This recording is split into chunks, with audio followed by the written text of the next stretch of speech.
gave birth to several babies this week at BB, and they are beautiful babies. And so that reminds me about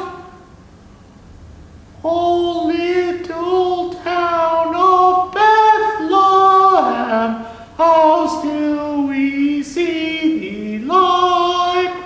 Okay, I don't have to sing the whole song, but it's about Jesus and the manger and Jesus being born, and I'm so excited. I can't wait to hear what Miss Jill has to say this week. Thanks so much, Dr. Hope and Mr. Rob. It was great seeing you. Hey kids, welcome to the fourth Sunday in Advent. This is our final lesson on Advent. Remember, we left off with Mary and Joseph bedded down in the stables. Who can tell me what town they were in? Remember, they had to travel there to register at the request of the government.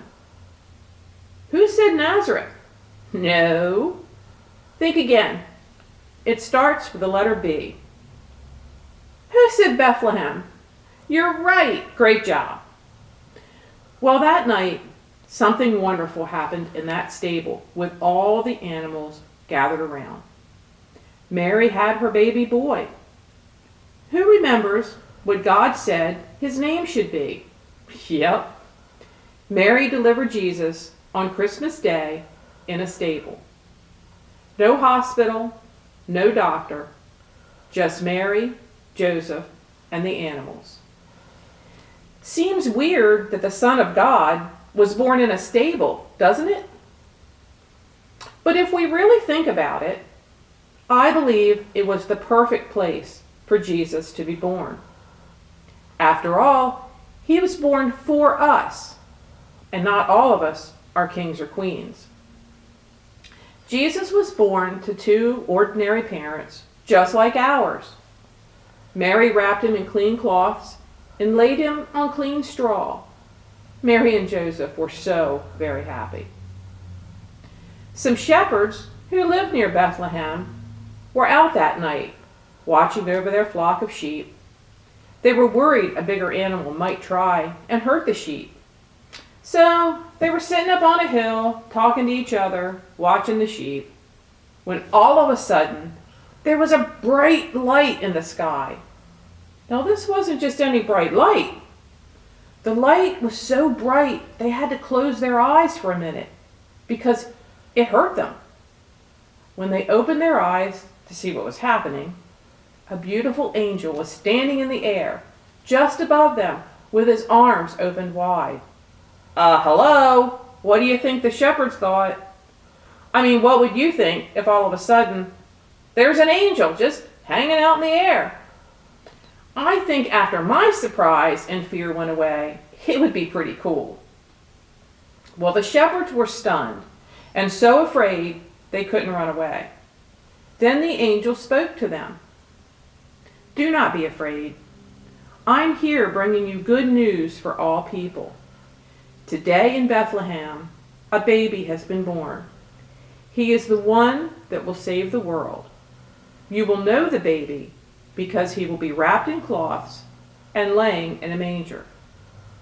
As quickly as that one angel appeared, there were a large group of angels who together said, "Glory to God and peace to all people on earth." After they spoke, they just floated away. The shepherds were amazed and excited. Did everybody know this news? Or was it just them? Was it a secret? They didn't know, but they did know they had to go find this baby. They had to see what the angels were talking about.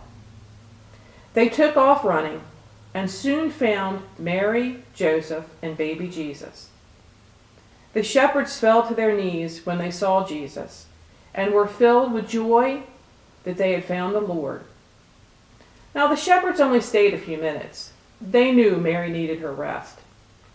As soon as they left, they began shouting in the streets, telling everyone what they had seen and about the arrival of baby Jesus. As Jesus slept, Mary watched her son and couldn't help but wonder what God had in store for him as he grew up. Well, my kiddos, we've gone through the season of Advent and are now on Christmas Day. No, the story never changes from year to year, but rather it is a timeless story that is retold every year, bringing new hope and happiness to everyone. It never gets old. Christmas just wouldn't be Christmas without the story of Jesus' birth. The craft this week is the story of the Nativity, or the birth of Jesus. Each of your packets have 2 pieces and a fastener and a baggie. So you color everything in, and once you're done, you put the fastener in the middle, and the 2 are attached, and boom, you can move the wheel to keep telling the story. Pretty cool, huh? Now the part that is not really cool is, I've already done mine, I want you to see it.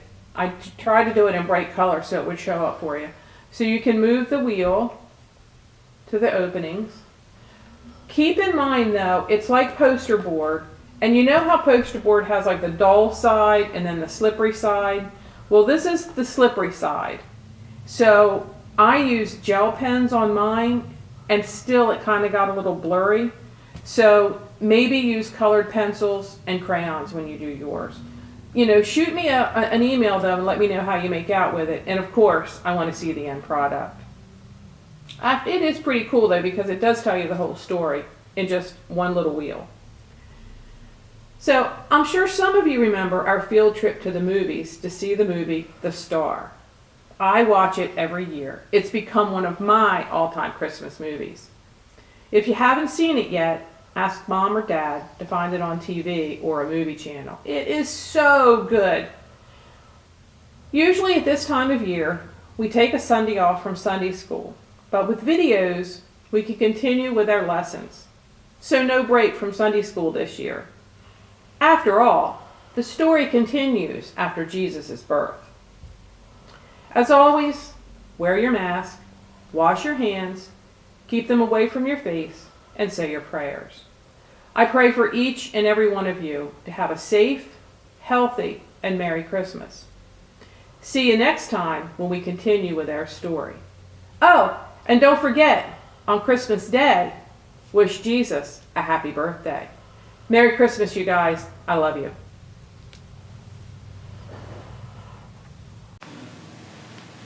Okay, everybody, let's do Away in a Manger. Lots of you know this, and I know my Nora and Danny know this very well. They sang it in church last year. So let's sing it together, Away in a Manger.